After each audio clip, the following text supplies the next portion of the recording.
Complete करवा देते हैं। भाग 6 में आपको कहां से कहां तक के आर्टिकल्स आपको देखने को मिलेगा, ठीक है। 152 से लेके 237 तक के आर्टिकल जो है आपको भाग 6 के अंतर्गत आपको देखने को मिलते हैं, ठीक है। भाग 6 में क्या है, तो राज्य की कार्यपालिका, ठीक है। भाग 6 में क्या है, तो क्या बताएंगे, राज्य की कार्यपालिका। भाग 5 में क्या है, तो क्या बताएंगे, भाग 5 में क्या है, डीपीएसपी। भाग 5 में है संघ की कार्यपालिका, ठीक है, ध्यान में रखेंगे। संघ की कार्यपालिका, ठीक है। संघ की कार्यपालिका हमने क्या पढ़ा, तो हम लोगों ने राष्ट्रपति, उपराष्ट्रपति, ठीक है, प्रधानमंत्री, इन सारे चीजों के बारे में हम लोगों ने पढ़ा है, ठीक है। अभी हम लोग क्या पढ़ने वाले हैं, तो अभी हम लोग संघ की कार्यपालिका के बारे में, राज्य की कार्यपालिका के बारे में पढ़ने वाले। इसमें हम लोग क्या पढ़ेंगे, तो मुख्यमंत्री के बारे में पढ़ेंगे, हाँ, मुख्यतः गवर्नर वगैरह के बारे में। संघ की कार्यपालिका में हम लोग क्या करते हैं, राज्य की कार्यपालिका में पढ़ते हैं, ठीक है। तो राज्य की कार्यपालिका का प्रधान कौन होता है, तो ध्यान रखिए राज्यपाल होता है। राज्यमंडल राज्य विधानमंडल का अभिन्न अंग है। राज्य की कार्यपालिका का औपचारिक प्रधान यही है, तथा केंद्र सरकार की प्रतिनिधि के तौर पे कौन कार्य करता है राज्य में, तो राज्यपाल करता है, ठीक है। अगर पूछेंगे केंद्र सरकार का राज्य में एजेंट कौन होता है, तो क्या बताएंगे, एजेंट कहते हैं मुख्यतः, कौन होता है, राज्यपाल। ठीक है, ये होता है, ठीक है, ध्यान रखेंगे। प्रतिनिधि कौन होता है, ठीक है, तो भी राज्यपाल होता है, ठीक है। संविधान के किस अनुच्छेद के अंतर्गत राज्यपाल की नियुक्ति की राष्ट्रपति करता है, बताइए, 155। ठीक है, ध्यान में रखेंगे, ठीक है, 155 में, ठीक है, 155 के अंतर्गत राज्यपाल की नियुक्ति राष्ट्रपति करता है, ठीक है। चलिए, 7वें संशोधन 1956 के बाद एक ही व्यक्ति को 2 या 2 से अधिक राज्यों का राज्यपाल बनाया जा सकता है। 1956 से यह प्रावधान नहीं था, ठीक है, लेकिन आप देखोगे 1956 में 7वां संविधान संशोधन होता है, और वहां से मतलब एक ही व्यक्ति को 2 या 2 से अधिक राज्यों का राज्यपाल बनाया जा सकता है। और ये निर्णय किसके द्वारा लिया जाता है, 2 या 2 से अधिक राज्यों के राज्यपाल एक ही व्यक्ति रहेंगे, कौन लेंगे इस निर्णय को, क्या बताएंगे, राष्ट्रपति। बिल्कुल राष्ट्रपति ही लेंगे इस निर्णय को, ठीक है, आप इसे ध्यान में रखेंगे। अब राज्यपाल के नियुक्त होने के लिए कुछ अर्हताएं हैं, कुछ शर्तें हैं। तो कोई भी व्यक्ति राज्यपाल बनने के लिए तभी पात्र होगा अगर वो भारत का नागरिक हो, ठीक है, अब 35 वर्ष की आयु पूरी कर लिया हो, ठीक है। राज्यपाल पद के लिए शर्तें क्या है, तो व्यक्ति को संसद के किसी भी सदन या फिर किसी राज्य विधानमंडल के सदन का सदस्य नहीं होना चाहिए। यदि सदन का कोई सदस्य राज्यपाल नियुक्त होता है तो सदन को उसका स्थान पद ग्रहण करने के तारीख से रिक्त हो जाएगा, ठीक है। राज्यपाल पद पे आसीन व्यक्ति को लाभ का कोई पद धारण नहीं होता है। राज्यपाल पद पे आसीन व्यक्ति लाभ का कोई पद धारण नहीं करेगा, ये भी आपको ध्यान में रखेंगे। टर्म ऑफ ऑफिस की बात करेंगे, राज्यपाल का पदावधि क्या होता है, तो देखेंगे एक आर्टिकल से राष्ट्रपति के 356 प्रसाद 100, पर्यंत। बिल्कुल 153 में तो क्या है, तो राज्यपाल के नियुक्ति के संबंध में बातें कही गई ना, ठीक है, सॉरी 153 बोल रहा है। 155 में क्या, 153 में राज्यपाल है, 155 में राज्यपाल की नियुक्ति राष्ट्रपति करेंगे। अब 156 में क्या है, तो पदावधि है। राज्यपाल की पदावधि से संबंधित उपबंध दिए गए हैं, इनमें 3 बातें कही गई। राज्यपाल राष्ट्रपति के प्रसाद उपरांत अपना पद धारण करेगा, वह राष्ट्रपति को संबंधित कर त्याग पत्र देकर अपना पद को छोड़ सकता है, या फिर उपर्युक्त दोनों के अधीन रहते हुए 5 वर्षों की अवधि तक अपने पद पर रहेगा, ठीक है, ध्यान रखेंगे। 3 कंडीशंस है, तीनों कंडीशंस को फुलफिल कर सकता है वो, ठीक है। तो यह भी कहा गया कि वो अपने पद की अवधि समाप्त हो जाने पर भी तब तक पद धारण करता रहेगा जब तक उसका उत्तराधिकारी पद ग्रहण न कर ले। इस उपबंध का प्रयोजन ये सुनिश्चित करता है कि किसी भी कारण से, ठीक है, राज्यपाल का पद खाली नहीं हो, ठीक है, ध्यान में रखना है, ठीक है। सिंपल शब्दों में राष्ट्रपति के प्रसाद उपरांत, ठीक है, अपना पद वह धारण करेगा, ठीक है। चलिए अब चलेंगे, मुख्य बातें चलते हैं, ठीक है। वेतन और सुविधाओं को लेकर बात करते हैं। तो अनुच्छेद 158 के अनुसार राज्यपाल को वेतन भत्ते और विशेष अधिकार प्राप्त होगा जो संसद के विधि द्वारा निर्धारित होते हैं, ठीक है। राज्यपाल का वेतन कितना होगा, भत्ते क्या होंगे, किसके द्वारा निर्धारित होते हैं, तो संसद के विधि के द्वारा। अगर किसी व्यक्ति को 2 या 2 से अधिक राज्यों का राज्यपाल नियुक्त किया जाता है तो वे राज्य राष्ट्रपति द्वारा निर्धारित अनुपात के अनुसार ही वेतन एवं भत्तों का खर्च वहन करेंगे, ठीक है, समझ रहे हैं ना, इंपॉर्टेंट है। अगर समझ में आई बात, अगर मान लीजिए किसी व्यक्ति को, ठीक है, अगर किसी व्यक्ति को ध्यान में रखना है, अगर 2 या 2 से अधिक राज्यों का अगर राज्यपाल अगर बना दिया जाता है तो इसका सैलरी क्या मिलेगा, तय कौन करेगा, संसद करेगा कि राष्ट्रपति करेगा, यहाँ पे गलती होती है। फिर संसद बोल रही है राष्ट्रपति करता है, ठीक है, इसीलिए इसको रिपीट कर रहा हूँ, ठीक है, संसद नहीं करती है, राष्ट्रपति, ठीक है, ठीक है। लेकिन इनका वेतन और भत्ते का निर्माण की बात करेंगे, संसद करेगा, ठीक है। वेतन भत्ता क्या होगा, नहीं कौन से विशेष अधिकार मिलेंगे, संसद होगा, लेकिन सिंपल एक राज्य के लिए। लेकिन अगर 2 से अधिक राज्यों की बनाएंगे तो फिर मतलब कौन निकल कर आएंगे, तो राष्ट्रपति। राज्यपाल का वेतन और भत्ते उसके पदावधि के दौरान कम नहीं किए जा सकते, ठीक है, इसको ध्यान में रखेंगे, क्या नहीं किया जा सकते हैं, तो कम नहीं किया जा सकते, ठीक है, इसको आपको ध्यान में रखना है, ठीक है, क्या नहीं किया जा सकते हैं, तो कम नहीं किया जा राज्यपाल सकते का क्या। वेतन जो है वो संसद डिसाइड करेगा। वेतन जो है राज्यपाल का वो संसद डिसाइड करता है। तो राष्ट्रपति के प्रसाद प्रयत्न होते हैं। देखिए अगर मैं बात करूंगा से राज्यपाल का वेतन, कौन वेतन भत्ता, ठीक है, विशेषाधिकार प्राप्त होंगे तो हेलो।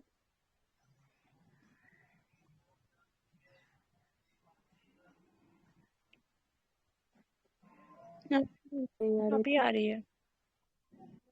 के द्वारा ही मतलब निर्धारित होगा। लेकिन अगर मान लीजिए किसी राज्यपाल को दो या दो से अधिक राज्यों को बना दिए तो उसको सैलरी क्या मिलेगी, किस अनुपात में मिलेगी, कितना मिलेगा, दोगुना मिलेगा कि ऐसे में मिलेगा, तो ये डिपेंड राष्ट्रपति के ऊपर करेगा, ठीक है, ठीक।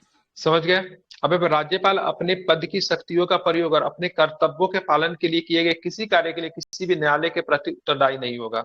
राज्यपाल कोई कार्य करते हैं, ठीक है, या फिर कुछ भी करते हैं तो ऑब्जेक्शनेबल नहीं होता है, ठीक है, आप उसको किसी भी न्यायालय में ले जाके उसको क्वेश्चनेबल नहीं कर सकते, ठीक है, क्वेश्चन आप उसको नहीं कर सकते, ठीक है, इसको आपको ध्यान में रखना है, ठीक है। एक प्रश्न और भी, वेतन संबंधी जो भी राइट जो होते हैं ना संसद के पास ही होते हैं, ठीक है, ध्यान में रखेंगे, ठीक है। राष्ट्रपति का कभी कभी कुछ ही किसी क्षेत्र में रोल तो निकल कर आता है जैसे यहाँ पे है, लेकिन वेतन संबंधी जो भी अधिकार होंगे संसद के पास होंगे। तो वेतन आप दे रहे हो किस से दे रहे हो वेतन, किस फंड से वेतन जाएगा, कंसोलिडेटेड फंड से। संचित निधि से जाता है। संचित निधि में राज्य सर्वाधिकार जो है संसद के पास ही है, ठीक है, ध्यान में रखेंगे, ठीक है। हाँ राज्य संसद राज्य निधि की से भी जाता है। अब मैं सिंपल सा अपने विधानमंडल कह देता हूँ, ज्यादा अच्छा रहेगा, ठीक है, क्या रहेगा, विधानमंडल, ठीक है, विधानमंडल में सेंट्रल का भी आ जाएगा स्टेट का भी आ जाएगा, ठीक है, विधानमंडल कह दे रहा हूँ, ठीक है, सिंपल। और मैं इसके वेतन की बात नहीं कर रहा, ओवरऑल सारे की वेतन की बात कर रहा हूँ, ठीक है, जो भी पदाधिकारी का जो वेतन तय करने के काम विधानमंडल ही करता है, ये ध्यान में रखेंगे। चलिए क्या वेतन है, यहाँ तक कि संसद अपना वेतन खुद बढ़ा सकता है, ठीक है, अभी कुछ दिन पहले संसद ने अपना वेतन बढ़ाया ना,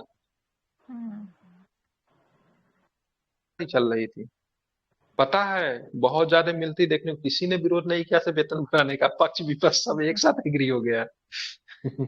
किसी ने, विपक्ष और पक्ष किसी ने विरोध नहीं किया इस बिल का, सब बोला हाँ ठीक है ठीक है ठीक है ठीक है।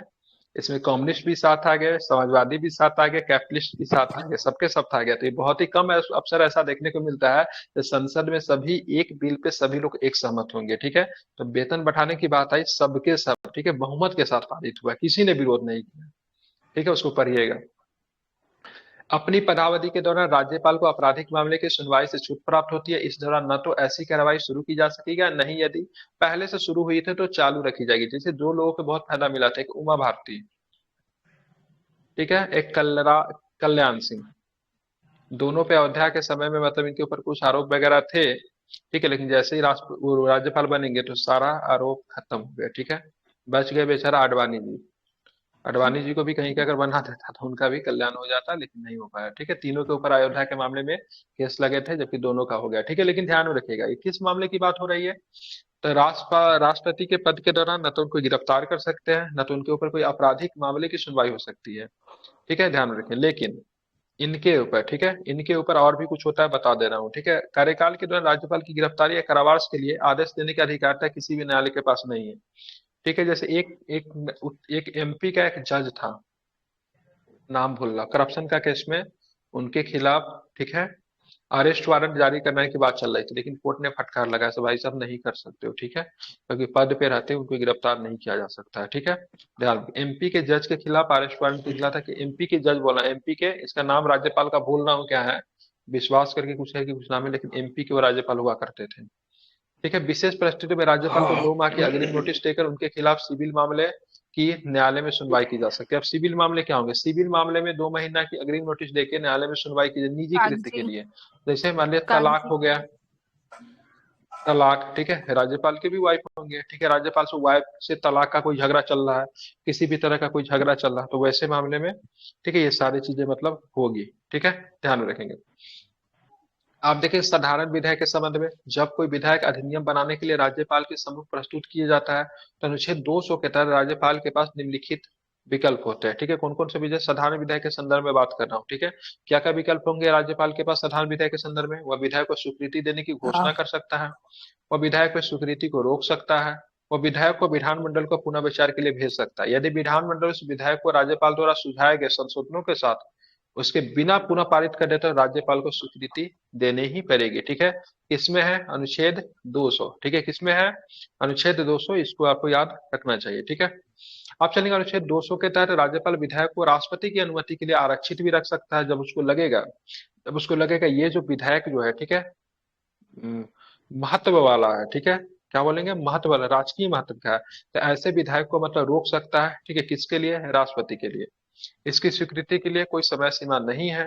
ठीक है, इस आरक्षित विधायक के मामले में राष्ट्रपति राज्यपाल को निर्देश देकर, ठीक है, निर्देश देकर विधायक को, धन विधायक को छोड़ के, ठीक है, अब ये राष्ट्रपति के लिए जिस विधायक को रोकेंगे वो धन विधायक नहीं होगा, ध्यान में रखेंगे। ठीक है, पुनः विचार के लिए विधायिका को लौटा सकता है, लेकिन यदि विधायिका पुनः विधायक को संशोधन के साथ संशोधन के बिना राष्ट्रपति को भेजती हो तो राष्ट्रपति अनुमति देने के लिए बाध्य नहीं होगा। ठीक है, ध्यान रखेंगे। अगर विधायक को राज्यपाल अगर रोक लेता है राष्ट्रपति के लिए, के लिए रोक लेता है, और बात करेंगे पुनः मतलब विधायिका को फिर राष्ट्रपति के लिए रोकता है, फिर विधायिका को पुनः मतलब राष्ट्रपति के थ्रू राज्यपाल लौटा देते हैं, तो उसके बाद फिर से मतलब संशोधन वगैरह करके अगर राष्ट्रपति के पास फिर अगर आता है तो राष्ट्रपति अनुमति देने के लिए बाध्य नहीं है। ठीक है, ध्यान में रखेंगे। यदि राज्यपाल की राय कोई ऐसा विधायक जिसने विधि बन जाने पे वो संविधान में परिकल्पित उच्च न्यायालय की शक्तियों में कमी कर देगा, तो ऐसे विधायक को राज्यपाल राष्ट्रपति के लिए अनिवार्य रूप से आरक्षित रखेगा। ठीक है, अगर स्टेट अगर कोई ऐसा कानून बनाता है जिसके अनुसार, ठीक है, राज्य उच्च न्यायालय मतलब हाई कोर्ट की शक्ति को कम कर देगा, तो ऐसे विधायक को राज्यपाल जो है श्योर, ठीक है, श्योर ही मतलब रोक लेगा, किसके लिए? राष्ट्रपति के लिए। ठीक है, समझ रहे हैं ना? ऐसे विधायक को आराम से राष्ट्रपति के लिए रोका जाएगा। अनुच्छेद 200 के तहत आरक्षित विधायक को राष्ट्रपति द्वारा अनुमति देने या फिर रोक देने की घोषणा का वर्णन अनुच्छेद 201 में किया गया। ठीक है, अगर राज्यपाल अगर किसी विधायक को राष्ट्रपति के लिए रोकते हैं, ठीक है, तो इसके बारे में जानकारी किसमें मिला है? तो 201 में। ठीक है, 201 में। ठीक है, याद रहेगा कि भूल जाएंगे? 200 में क्या है? 200 में है अनुमति किस देंगे नहीं बिल को देंगे, तीन रोकना है ये प्रकार भी का। वही डिसाइड करता है। साधारण विधायक को, केवल साधारण विधायक को, और कोई किसी को नहीं। ठीक है, साधारण विधायक को रोक सकता है, संविधान संशोधन विधायक को नहीं रोक सकता। संविधान संशोधन विधायक तो राज्य विधानमंडल कर ही राज्य नहीं में सकता है। आएगा ठीक ही है, नहीं। ध्यान में रखेंगे। दो ही होगा, साधारण विधायक होगा, धन विधायक होगा। धन विधायक ऑलरेडी राज्यपाल के स्वीकृति के द्वारा ही मतलब प्रस्तुत किया जाता है। ठीक है, तो ध्यान में रखेंगे। तो धन विधायक को तो ऐसे नैतिक भी कहती है, पहले आपको स्वीकृति दे दिया रहता है राज्यपाल तो पास ही माना जाता है। ठीक है, लेकिन कभी कभी धन विधायक को भी मतलब ना लौटा नहीं हाँ, वो सकता है। ठीक है, इमरजेंसी के टाइम में रोक सकता है वो हाँ, ऐसे। रोक सकता है अनलिमिटेड समय के लिए, लेकिन लौटा नहीं सकता है। ठीक है, समझ गए ना? लेकिन साधारण विधायक को रोक भी सकता है, लौटा भी सकता है, राष्ट्रपति के लिए भी रख सकता है। ठीक है, चलिए, लेकिन धन विधायक को राष्ट्रपति के लिए नहीं रोक सकता। अब आगे चलेंगे। धन विधायक के संबंध में वह विधायक को स्वीकृति देने की घोषणा कर सकता है, जिससे वो अधिनियम बन जाता है। प्राय स्वीकृति दे ही देता है, क्योंकि विधानसभा में धन विधेयक पेश किए जाने से पहले उनकी सहमति ली जा चुकी होती है। फिर भी धन विधेयक को राष्ट्रपति के विचार को सुरक्षित कर सकता है। ठीक है, ऐसा करता नहीं है। राज्यपाल की वित्तीय शक्तियां के अध्यादेश की शक्तियां अनुच्छेद 213 में है। ठीक है, राज्यपाल का अध्यादेश अनुच्छेद तो 213 में, राष्ट्रपति का अध्यादेश 123 में। ठीक है, ध्यान में रखेंगे। ठीक है, जिस तरीके से अध्यादेश के संदर्भ में, ठीक है, केंद्र में राष्ट्रपति को जो शक्तियां प्राप्त है, उसी तरह से मतलब देखेंगे तो यहाँ पे स्टेट में राज्यपाल को भी अध्यादेश के संदर्भ में शक्तियां प्राप्त है। ठीक है, दोनों में कोई अंतर नहीं है। अब देखेंगे राष्ट्रपति का कुछ अपना विवेकाधीन शक्तियां भी होती है। राष्ट्रपति बोल रहा हूँ, राज्यपाल को व्यक्त रूप से राज्यपाल की विवेकाधीन शक्तियां क्या है? तो किसी विधायक को राष्ट्रपति के विचार के लिए आरक्षित रखना, अनुच्छेद 200। ठीक है, राष्ट्रपति के विचार के लिए आरक्षित रखना है, 200 के 1 में होना चाहिए। ठीक है, डाउट लग रहा है। ठीक है, राज्य में राष्ट्रपति शासन की सिफारिश करना, राज्य में संवैधानिक तंत्र विफल हो जाने पे राष्ट्रपति से सिफारिश करेगा से साहब यहाँ पे राष्ट्रपति शासन लगा दीजिए। ठीक है, अतिरिक्त प्रभार की स्थिति में पड़ोसी केंद्र शासित राज्य और बतौर प्रशासक के रूप में कार्य करने की शक्तियां की बात करेंगे। ठीक है, ये भी इसमें आता है। असम, मेघालय, त्रिपुरा और मिजोरम के राज्यपाल द्वारा खनिज उत्पादन की रॉयल्टी के रूप में जनजातीय जिला परिषद की देय राशि का निर्धारण होगा। ठीक है, मतलब रॉयल्टी जो खनिज उत्पादन जो करेंगे इन राज्यों से, तो रॉयल्टी जो निकलेगी उसमें जनजातीय राज्य के निवासियों को देने की, मुख्य निवासी को डायरेक्ट नहीं, जिला परिषद को देय राशि का निर्माण का निर्धारण जो होगा, ये असम, मेघालय, त्रिपुरा, मिजोरम, 21 अनुसूची में इस राज्य के बारे में वर्णन दिया। 5वीं 6ठी किसमें? 5वीं में दिया है, किसमें है ये? 5th में है। 5th शेड्यूल में है ना, ATM स्क्वायर। ठीक है, 5th शेड्यूल में। ठीक है, ध्यान रखो। 36 अनुसूची में क्या? जनजातीय राज्यों का प्रशासन है। ठीक है। यहाँ पे जो खनिज संसाधन जो निकलेंगे तो उनसे जो रॉयल्टी जो मिलेगी वो जनजातीय जिला परिषद को देय राशि होती है क्या। चलिए, राज्य के प्रशासनिक मामलों में मुख्यमंत्री से जानकारी प्राप्त करता है, ठीक है। कौन करेगा, तो ध्यान में रखेंगे कौन करेंगे, तो यही करेंगे, ठीक है। ध्यान रखिए, आवाज नहीं आ रही है। अब आते हैं राज्य का दूसरा प्रमुख संवैधानिक पद की बात करेंगे तो मुख्यमंत्री। किसी राज्य का मुख्यमंत्री सर, वही स्थिति है जो इसी हाँ। इसी राज्य को क्यों रखा गया है इसमें, मतलब आज 5वीं में जो आप बोल रहे हैं ना रॉयल्टी का, इस राज्य को इसलिए सरकारी रखा गया राज्य कि ये राज्य बहुत पिछड़ा राज्य है, ठीक है। भारतीय संविधान में शामिल होने के लिए जनजातीय क्षेत्र को जो शामिल किया गया, तो हमारे यहाँ बहुत अधिक विविधता पाई जाती थी, तो इन राज्यों की स्थिति में सुधार लाने के लिए इनको विशेष प्रकार का चीजें के दिया गया, ठीक है। यहाँ पे इनके इनके जो मौलिक की क्या है, इनके मौलिक पहचान क्या है, जनजातीय क्षेत्र है, जंगल, ठीक है, पहचान है। तो इनको मौलिक पहचान को जो भारतीय संविधान में जो शामिल किया गया था, कभी भी इसको हनन न किया जाए, ठीक है। कभी भी इसके मौलिक पहचान को तोड़ा ममोड़ा ना जाए, इसलिए 5वीं अनुसूची में शामिल करके बहुत सारे शर्तें लगा दिया। शर्तें क्या लगा दी, तो भाई साहब यहाँ पे जाके कोई जमीन नहीं खरीद सकता है, जमीन बेचेगा कोई कोई खरीद नहीं सकता। हाँ, खरीद सकता है कौन लोग, आपस में जनजातीय लोग ही खरीद सकते हैं। किसी प्रकार का फैक्ट्री को जाके आप यहाँ पे स्थापित नहीं कर सकते, बड़े पैमाने पे पेड़ वगैरह की कटाई नहीं कर सकते, बहुत सारे कंडीशन लगा दिया। उसके बाद इनके उत्थान के लिए भी बहुत सारी चीज की गई, ठीक है। आप देखिए, खनिज किसी देश का बहुत ही मौलिक संपदा होता है, ठीक है। इनसे किसी भी देश का विकास होता है, तो खनिज तो निकालेंगे, लेकिन खनिज निकालेंगे तो खनिज में इनको रॉयल्टी दिया जाएगा कि कहीं ना कहीं खनिज पे, जंगल पे सबसे पहला अधिकार इनका है। तो खनिज से जो राशि जो मिलेगी रॉयल्टी, जो कि लॉन्ग टर्म के लिए, जब तक खनिज निकलेगा तब तक लॉन्ग टर्म के लिए, तो वहाँ जो जिला परिषद जो बनेगा उनको फंड करते रहेंगे इस पैसे से, ठीक है। और जिला परिषद उस पैसे के इनके विकास के ऊपर भी मतलब क्या करेगी, खर्च करेगी, ठीक है। तो 5वीं अनुसूची 6वीं अनुसूची में उन राज्यों को संरक्षित करने की बात की गई, उनके मौलिक जो मतलब उनके पहचान है उसको कभी भी जनजातीय पहचान को खत्म नहीं करने की बात करी। जनजातीय पहचान अगर खत्म होगा तो अपने आप हो जाए, न कि फोर्सली खत्म किया जाएगा। जनजातीय पहचान खत्म करने का है, जैसे देखे एक मीना जनजाति है, ठीक है। आप किसी भी सरकारी नौकरी में चले जाए सेंट्रल गवर्नमेंट का, तो बहुत अधिक मीना की संख्या आपको मिलेगी। तो ये इनका धीरे धीरे अपना खुद ही एक समय में इतना ज्यादा डेवलप हो जाएंगे, अपने आप इनका जनजातीय पहचान खत्म हो जाए, ना कि फोर्सली खत्म करेंगे, उसके जंगल को काट देंगे, पहाड़ को तोड़ फोड़ देंगे, ठीक है, वहाँ फैक्ट्री लगा देंगे। तो वैसे कंडीशन में वो लोग तो उस माहौल में जीने के आदी ही नहीं है ना, तो उनकी मतलब क्या, वो नहीं उस तरीके से सर्वाइव कर पाएंगे, ठीक है। तो इन सब चीजों को देखते हुए 5वीं और 6वीं अनुसूची को संविधान में स्थापित किया गया, ताकि उनके मौलिक जो मतलब उनके जो मौलिक जो पहचान है वो संविधान सभा शुरू से संरक्षित करने की बात करती थी, ठीक है। अभी भी है, ठीक है। ब्रिटिश के समय भी एक्ट आया था, कौन सा एक्ट था, आदिवासी के लिए, जिसमें जिसमें उस क्षेत्र में जाने के लिए परमिशन लेना पड़ता था। एक्ट का नाम मुझे याद नहीं है, 1872 67 कौन सा एक्ट था, एक्ट ऑफ, अभी भी जो इनर लाइन परमिट जो जारी होता हाँ, है, इनर लाइन पर, वेरी गुड, ठीक है। इनर लाइन परमिट 1800 समथिंग में आया था, ठीक है। ब्रिटिश के समय का इनर लाइन परमिट है, तो इन सब क्षेत्रों में इनर लाइन परमिट अभी भी लागू होता है, ठीक है। समझ रहे हैं, इन क्षेत्रों में इनर लाइन परमिट एक्ट अभी भी लागू होता है, जनजातीय क्षेत्रों में, ठीक है।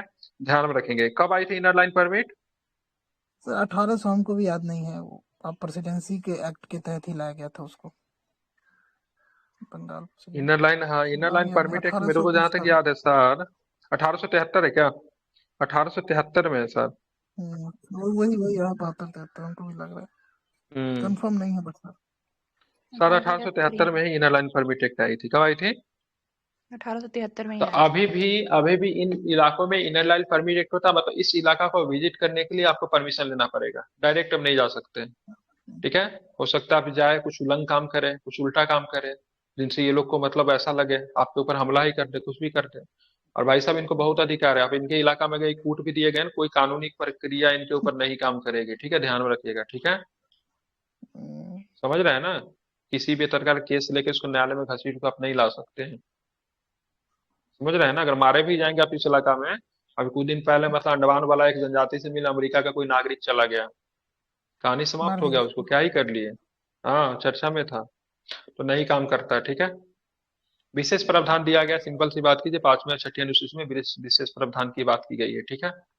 अब रॉयल्टी किस लिए देते हैं, अब उत्तर प्रदेश में कोई खनिज निकलेगा क्या, तो उत्तर प्रदेश के नागरिक को लाभ तो होगा इनडायरेक्ट रूप से, लेकिन रॉयल्टी देने की बात नहीं करेंगे। समतल मैदानी क्षेत्र है, लेकिन अगर ये अगर लद्दाख, अगर मान लीजिए इन जनजातीय क्षेत्रों में अगर निकल जाएगा, ठीक है, तो वहां के लोगों को भी इनमें से कुछ हिस्सा दिया जाएगा, ठीक है।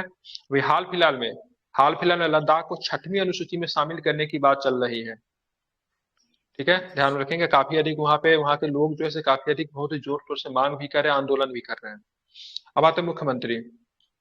किसी राज्य के मुख्यमंत्री वही स्थिति में उस संघ में प्रधानमंत्री क्या है, राज्यपाल राज्य का मुखिया होता है, वही मुख्यमंत्री सरकार का होता है। अगर पूछेगा राज्य का मुखिया क्या होता है, राज्यपाल होगा। ठीक है, सरकार की मुखिया कौन होगा, तो सरकार का मुखिया मुख्यमंत्री होगा। राष्ट्रपति। केंद्र में सरकार की मुखिया क्या होगा, प्रधानमंत्री। केंद्र में राज्य की मुखिया की बात करेंगे कौन होंगे, तो सिंपल शब्द है राष्ट्रपति होंगे। ठीक है, ये सारे फैक्ट को क्या कीजिएगा आप लोग याद रखिए। ठीक है, प्रश्न यहाँ से पूछे ही जाते रहे। ठीक है, अब आगे चलेंगे तो क्या है, अनुच्छेद 164 के 1 में बताया गया कि मुख्यमंत्री की नियुक्ति राज्यपाल करेगा, अन्य मंत्रियों की नियुक्ति राज्यपाल मुख्यमंत्रियों की सहायता सलाह पे करेगा। ठीक है, ध्यान में रखेंगे। किसी भी राज्य के विधानमंडल किसी सदस्य की अहर्ता से संबंधित निर्णय चुनाव आयोग की सलाह पर राज्यपाल करेगा। इंपॉर्टेंट क्वेश्चन है, किसी राज्य के विधानमंडल के किसी सदस्य की निहरता, ठीक है, उनके पद संबंधी, ठीक है, वैलिड है कि नहीं है, इससे संबंधित निर्णय कौन लेगा, चुनाव आयोग की सलाह पर राज्यपाल करता है, जो कि अनुच्छेद 192 में है। आप देखेंगे राज्य की मंत्रिपरिषद, ठीक है, राज्य की जिस केंद्र में मंत्रिपरिषद था ना, यहाँ पे राज्य में भी होता है। अनुच्छेद 164 के 1 में निहित है कि मंत्री राज्यपाल के प्रसाद परंत अपने पद धारण करेंगे। जैसे केंद्र में राष्ट्रपति के प्रसाद परंत कर रहे थे, उसी तरह राज्य में प्रसाद परंत करेंगे राज्यपाल के। इसका तात्पर्य है कि मंत्री सामूहिक रूप से भले ही विधानसभा के प्रति हुए, लेकिन व्यक्तिगत तौर पर कार्यपालिका के प्रति उत्तरदायी होगा, और फिर व्यक्तिगत तौर पर राज्यपाल के प्रति उत्तरदायी होगा। जैसे व्यक्तिगत तौर पर सेंट्रल में राष्ट्रपति के प्रति उत्तरदायी थे, और सामूहिक रूप से लोकसभा के प्रति उत्तरदायी थे। राज्यपाल के प्रसाद परंत धारण करने की वास्तविक अर्थ मुख्यमंत्री के प्रसाद परंत धारण करना है। ठीक है, अब आप बोलेंगे केंद्र में राष्ट्रपति के प्रसाद परंत, ठीक है, केंद्र में राष्ट्रपति प्रसाद परंत, ठीक है, मिनिस्टर पद अपना धारण कर रहे थे। इसका मतलब सिंपल पद क्या हुआ, सो मतलब एक तरह से राष्ट्रपति के प्रसाद परंत नहीं, प्रधानमंत्री के प्रसाद परंत है। ठीक है, अगर प्रधानमंत्री इस्तीफा देगा, मुख्य सारे के सारे किसका होगा, मिनिस्टर का भी इस्तीफा हो जाएगा। उसी तरह से केंद्र राज्य में भी है। ठीक है, तो जैसे ही राज्यपाल के प्रसाद परंत पद धारण करने का वास्तविक अर्थ मुख्यमंत्री के प्रसाद परंत धारण करना है। ठीक है, ध्यान में रखना है। आप चलेंगे मंत्रिपरिषद के आकार की बात करेंगे। ठीक है, तो 91वां संविधान संशोधन हुआ था। ये संशोधन बहुत इंपॉर्टेंट है, ध्यान रखिए। कब हुआ था 91वां संशोधन, 2003। कब हुआ था 91? हाँ बिल्कुल ठीक है, कब हुआ था, 2003 में हुआ था। आपको क्या याद रखना है, तो आपको याद ये रखना है, ठीक है, आपको याद ये रखना है से भाई साहब, इसमें जो था ना, ये राजीव गांधी की सरकार थी। ठीक है, सॉरी राजीव गांधी नहीं, किनका सरकार था, अटल बिहारी वाजपेयी की सरकार थी। ठीक है, मिस्टेक, चलो दल बदल हुआ था राजीव गांधी की सरकार में। ठीक है, यहाँ पे 64 क के अंतर स्थापित करके ये उपबंध किया, 64 के 1 क में अंतर स्थापित करके उपयोग मतलब ये उपबंध किया कि मंत्रिपरिषद में मुख्यमंत्री सहित मंत्रियों की कुल संख्या, विधानसभा के सदस्यों की कुल संख्या 15% से अधिक नहीं हो सकती है। ठीक है, ध्यान में रखेंगे। ठीक है, परंतु किसी भी राज्य में मुख्यमंत्री सहित मंत्रियों की संख्या 12 से कम भी नहीं हो सकती है। ठीक है, ध्यान रखें, 12 से कम नहीं हो सकती है, 15% से अधिक नहीं हो सकती है। मतलब उत्तर प्रदेश में मंत्रियों की संख्या मैक्सिमम कितनी होगी, ठीक है, कितनी होगी, 60 हो जाएगी, 60 से ज्यादा नहीं हो सकता। 400 है ना, 403 निकाल दीजिए 15%। आप चलेंगे आगे, दल बदल विरोध से संबंधित का प्रावधान की बात करेंगे तो 10वीं अनुसूची में, ठीक है, 52वें संविधान संशोधन अधिनियम 1985 के द्वारा अंतर स्थापित की गई। यहाँ पे राजीव गांधी की सरकार थी। दल बदल की स्थिति अब 91वें संविधान संशोधन के बाद से कम 2/3 सदस्यों द्वारा किसी अन्य दल में लिया गया विलय कानूनी तौर पे मान्य है। अगर मान लीजिए किसी भी दल में 3 सदस्य हैं, एक कुछ दिन पहले चंद्रबाबू नायडू के पार्टी में, ठीक है, राज्यसभा में 3 गो सदस्य था। ठीक है, ध्यान में रखेंगे, 3 गो में से 2 गो सदस्य जाके बीजेपी में जाके मिल गया, तो क्या दल बदल लगेगा उस पे, नहीं लगेगा, क्योंकि 3 का अगर 2/3 अगर निकालेंगे, ठीक है, तो क्या होगा, 1 होगा, 2 होगा, सॉरी, तो 2 सदस्य जब मिल ही गया, तो 2/3 सदस्य का जब मर्जर जब हो जाएगा तो कानूनी तौर पे मान्य है, उसपे दल बदल नहीं लागू होगा। ठीक है, समझ रहे हैं ना। यदि उसमें कम से कम सदस्य दल छोड़ने का फैसला करते हैं तो वे सदन के सदस्य नहीं रहते, उन्हें जनता पुनर्निर्वाचित होना पड़ता। अब मान लीजिए 3 गो सदस्य था, अगर 1 ही गो जाता तो इसपे दल बदल लगता, लेकिन 2 गो चला गया, दल बदल नहीं लगेगा। ठीक है, तो 2/3 वाला कब लागू हुआ था, 91वें संविधान संशोधन के बाद इसको लागू किया गया था। आप चलते हैं राज्य की महाधिवक्ता। ठीक है, सरकार का सबसे बड़ा विधिक अधिकारी होता है राज्य सरकार का महाधिवक्ता, जिसको एडवोकेट जनरल कहते हैं। केंद्र सरकार में सबसे बड़ा अधिकारी जो होता है महान्यायवादी जो होता है, जिसको क्या बोलते हैं, अटॉर्नी जनरल। ठीक है, अटॉर्नी जनरल बोलते हैं। उनको सपोर्ट के लिए सॉलिसिटर जनरल भी होते हैं। ठीक है, लेकिन राज्य में महाधिवक्ता होता है। ठीक, किसमें मिलता है, तो 165 में, 165 एक के अनुसार प्रत्येक राज्य का राज्यपाल उच्च न्यायालय का न्यायाधीश नियुक्त किए गए अभ्यर्थी किसी व्यक्ति को ठीक है, राज्य का महाधिवक्ता नियुक्त करेगा। ये राज्य का महाधिवक्ता नियुक्त होने के लिए शर्तें क्या है, तो जो उच्च न्यायालय के न्यायाधीश नियुक्त होने के लिए जो शर्त है वही है, ठीक है, राज्यपाल करेंगे। महाधिवक्ता राज्यपाल के प्रसाद उपरांत पद धारण करेगा, अनुच्छेद 165 के 3 में है। अनुच्छेद 162 2 के तहत महाधिवक्ता राज्य को विधि संबंधित विषय पर सलाह देगा, सौंपे गए विधिक प्रकृति के अन्य कार्य भी करेगा। ठीक है, सरकार के सारे काम को कौन निपटाएगा, सरकार की तरफ से केस कौन लड़ेगा, तो महाधिवक्ता ही लड़ेगा। ठीक है, ध्यान में रखेंगे। तो राज्य सरकार सबसे बड़ा विधिक अधिकारी क्या होगा, राज्य सरकार सबसे बड़ा विधिक अधिकारी महाधिवक्ता, ठीक है। विधान परिषद, ठीक है, विधान परिषद की बात करेंगे अनुच्छेद 169 के अंतर्गत संसद विधि द्वारा किसी राज्य के विधान परिषद का सृजन या समाप्त करने के लिए विधि बनाएगी।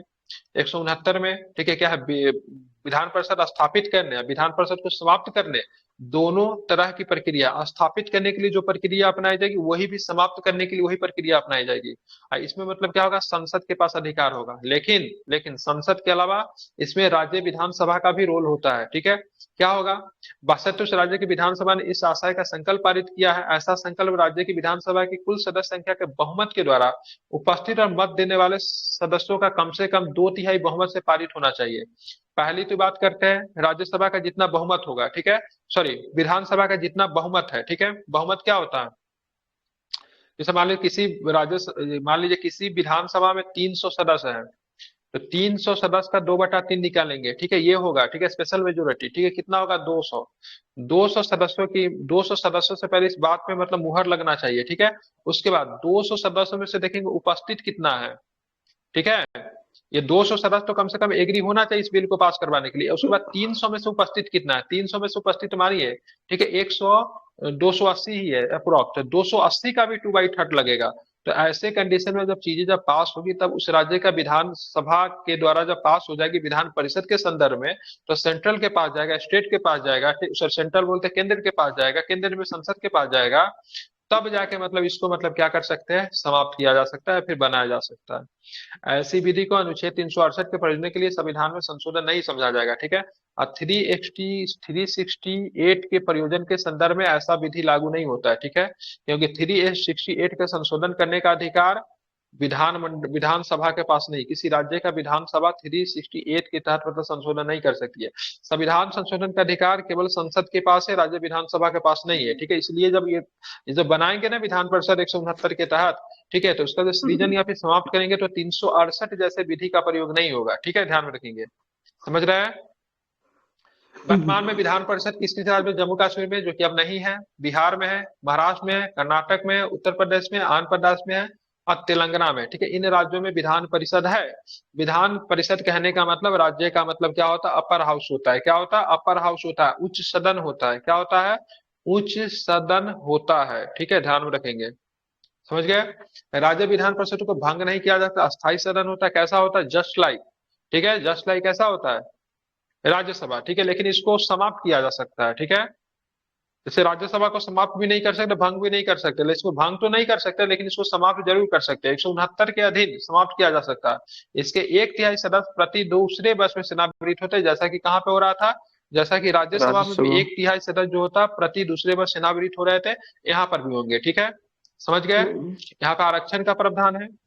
प्रत्येक राज्य की विधानसभा की सदस्यता के लिए अनुसूचित जाति, अनुसूचित जनजातियों के राज्य की जनसंख्या में, ठीक है, उनके अनुपात के अनुसार, ठीक है, आरक्षण दिया जाएगा। ठीक है, मैं बता देता हूँ, बिहार के संदर्भ में बता दें, बिहार में 2 एसटी का सेट है। ठीक है, एक क्या है, मनिहारी या एक कटोरिया। ठीक है, ध्यान रखिए, इंपॉर्टेंट है। एक कटोरिया और एक क्या है, मनिहारी, क्या मनिहारी, हाँ, ठीक है, 2 ही यहाँ पे एसटी का सीट है। ठीक है, ध्यान में रखेंगे, राज्य विधान सभा में। ठीक है, समझ रहे हैं। अगर बात करें 40 को सीट लोकसभा को बिहार को अलॉट किया गया, जिसमें एसटी का सीट एक भी नहीं है, एससी का 6 सीट है। कितना सीट है, एससी का 6 सीट है। ठीक है, ध्यान में रखेंगे। तो प्रत्येक अनुसूचित जाति के राज्य की जनसंख्या में उनके अनुपात के अनुसार, ठीक है, अनुच्छेद 332 जो था आरक्षण देता है।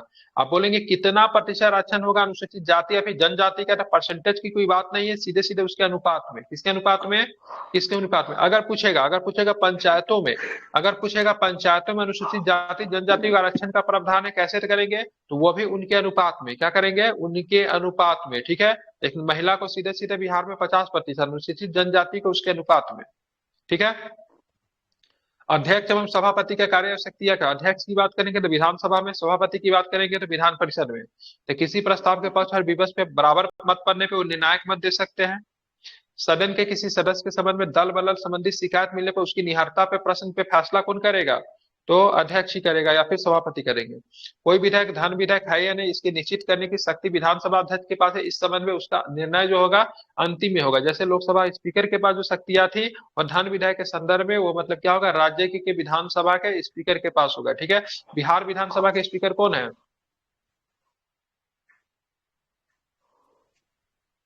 बिहार विधानसभा के स्पीकर पता है कौन है? बिहारी चौधरी। नहीं पता है? कौन है? अवध बिहारी चौधरी। अवध बिहारी चौधरी। अच्छा, हमें ठीक है, चलिए, थैंक यू। आप देखेंगे गठन की बात करें, राज्यसभा, लोकसभा, विधान परिषद, विधानसभा में अंतर बता दूं कि आप लोग को पता है? पता है। पता है, छोड़ दे इसको। नहीं, आर्टिकल है, बता दीजिए। ठीक, देखेंगे राज्यसभा 80 में, लोकसभा 81 में, विधान परिषद 171 में, विधानसभा 170 में। अधिकतम सदस्य कितने हो सकते हैं? राज्यसभा में 250 हो सकते हैं, जिसमें 238 निर्वाचित होते हैं, 12 राष्ट्रपति के द्वारा मनोनीत। लोकसभा में अधिकतम सदस्य की बात करेंगे 552 हो सकते हैं। ठीक है, राज्यों का प्रतिनिधित्व 530 होता है और 20 गो होता है केंद्र शासित प्रदेश से आते हैं। 2 को मतलब एंग्लो इंडियन, जो कि हटा दिया गया 331 में। ठीक है, सॉरी 331 में एंग्लो इंडियन थे, जिसको हटा दिया गया संवैधानिक संशोधन करके। ठीक है, चलिए, 2 मनोनीत। अगर पूछेगा लोकसभा में कितने मनोनीत? 2। राज्यसभा में कितने मनोनीत? 12। ठीक है, विधान परिषद में कितने मनोनीत? 1। कितने? 1। ठीक है, कहाँ का विधानसभा? इधर है। ठीक है, अनुच्छेद 170 में अधिकतम संख्या 500 से अधिक नहीं हो सकती, न्यूनतम 60 से कम नहीं हो सकती। ठीक है, ध्यान रखेंगे। अनुच्छेद 371 के तहत कहीं कहीं कम भी है। ठीक है, कहाँ कहाँ पे कम है? कहाँ कहाँ पे कम है? गोवा में कम है, सिक्किम में कम है। ठीक है, गोवा में कम है, सिक्किम में कम है। ठीक है, कुछ राज्यों में एक आंग्ल भारतीयों का मनोनयन का राज्यपाल द्वारा मनोनीत है। ठीक है, 333 में है।